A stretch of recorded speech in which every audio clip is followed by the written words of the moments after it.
Hi, I'm MJ. Welcome to the Blogs for Borders video Blogburst, June 26, 2007. And thanks for joining us as we take a whirlwind tour of illegal immigration news across these United States.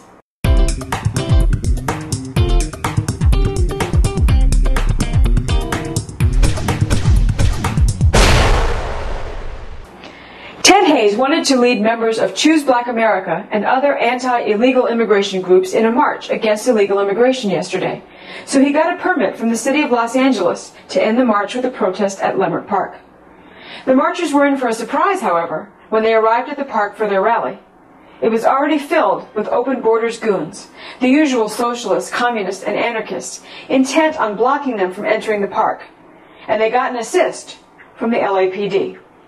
That's right, folks. When the communists threatened violence, the police response was to cordon off Hayes and the marchers across the street and forbid them from entering the park where they had a permit to assemble. Immigration Watchdog was there to catch it all on video. You're supposed to be over there. Why is that? Because you're not over here. That's your folks over there. Why are you wearing a ticket? I can wear any fucking thing I want to wear, motherfucker. Why don't you fuck yourself? Why don't you fuck yourself? Why don't you wear David Dukes, motherfucker? Why don't you wear your swastika? Why don't you wear your swastika? What are you wearing? Why don't you wear your swastika? Wear your fucking swastika, Nick. Who are you with? I'm with the American citizens. Yeah, you're a racist. Because America's racist, bitch. You what's wrong with a motherfucking America? Racist go to hell! Racist go to hell! Racist go to hell! Fucking Nazi! Fucking Nazi! Fuck you! Fuck you! Fuck you! Fuck you and everything you're about! Fuck you! Racist go! Racist go! Get the fuck out of here! Go back to your fucking concentration camp! Racist! Racist! Racist go home! Racist go home! Racist! Fuck you! Fuck you! Fuck you! Fuck you, racist! Fuck you! Fuck you, fucking Nazi piece of shit! Fuck you! Get the fuck out of my... Let me tell you, this was Mexican territory. I kind of figured it would come to that. And if you want to figure that out, we're not the immigrants. Whites are the immigrants. Go back to fucking Britain. Go back to fucking Noriega. So let me get this straight. The goons get to stay in the park because they threaten to get violent. Ted and company are prohibited by the police from using the lawful permit they obtained from the city. Isn't this the very definition of terrorism? And the icing on the cake? Ted and 4 others were arrested because they didn't disperse after the permit had expired. You know, the lawful permit they weren't allowed to use in the first place. As D.A. King says, "Kick me, I am a citizen." Or as we say, welcome to post-America.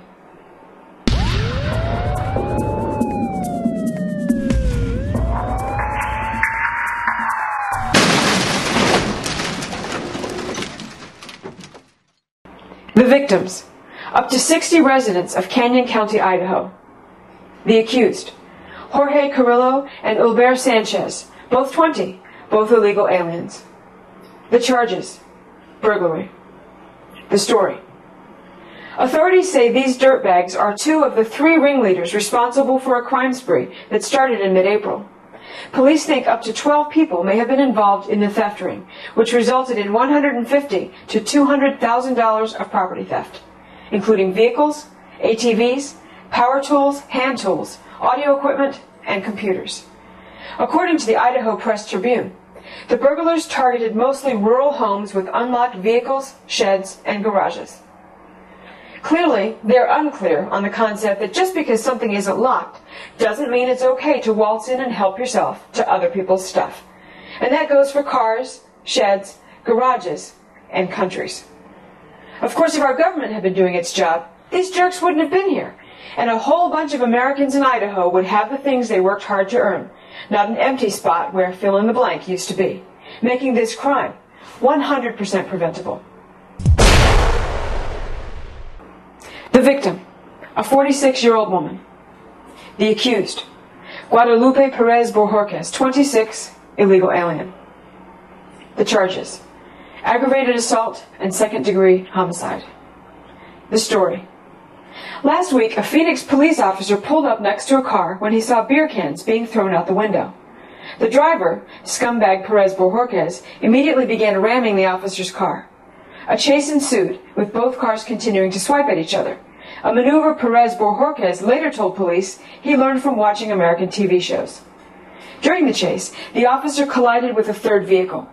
The officer suffered minor injuries, but the 46-year-old female driver lost her leg and later died at a local hospital. The accused abandoned his car and led police on a foot chase before being apprehended. An immigration check revealed that dirtbag Perez Borjorquez isn't just in the country illegally. He has entered illegally and been deported at least 5 times before. Note to federal authorities, your job isn't just to get him out, it's to keep him out. Because if our government had been doing its job, this jerk wouldn't have been here, and been here, and been here, and been here, and been here, and been here yet again to injure a police officer and kill an American citizen, making this crime 100% preventable. The victim, Joycelyn Gardner, 22, Tennessee State University senior. The accused, Victor Javier Benitez, 24, illegal alien from Mexico. The charge, vehicular manslaughter. The story, the victim, who was a senior member of the women's track team and set to graduate in a few months with a degree in criminal justice, died after drunk dirtbag Benitez slammed into her car without so much as touching his brakes. Witnesses at the scene testified that there was an extreme odor of alcohol and described Benitez as very combative. But wait, there's more. In February of last year, this scumbag was arrested and charged with 3 counts of car burglary and 2 counts of attempted theft. He was convicted of and sentenced for one of the charges. A few months later, his arrest for public intoxication, disorderly conduct, and resisting arrest resulted in convictions on all 3 charges and a 7-day jail sentence.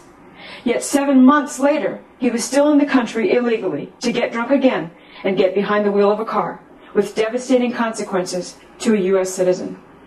Of course, if our government had been doing its job, this jerk wouldn't have been here, and Joycelyn Gardner would still be a student of criminal justice, not a devastating and heartbreaking case of criminal injustice, making this crime, like all crimes committed by illegal aliens, 100% preventable.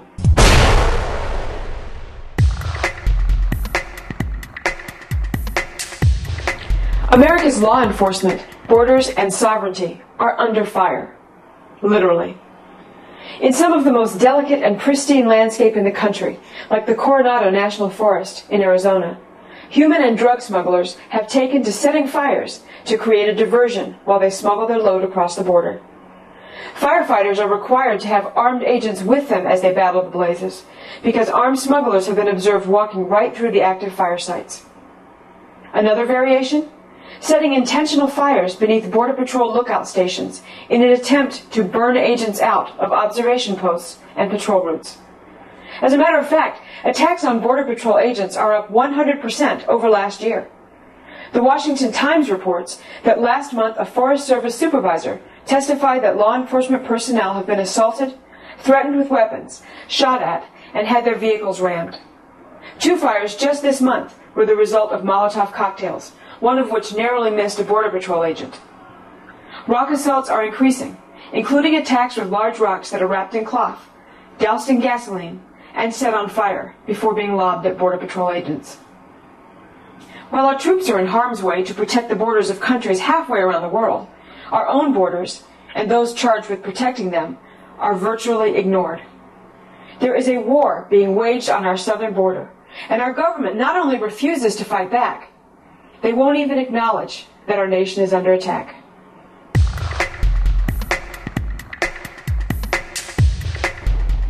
Thanks for clicking in to this week's episode of the Blogs for Borders video Blogburst. We close this week with a quote from Mark Tapscott, who gets it just right. Nothing is so critical to the continuing health of a republic than the confidence of people that their elected representatives have their best interests at heart in their decision-making. Once that confidence is lost, a revolution of one sort or another becomes likely. In America, such a crisis could be right around the corner.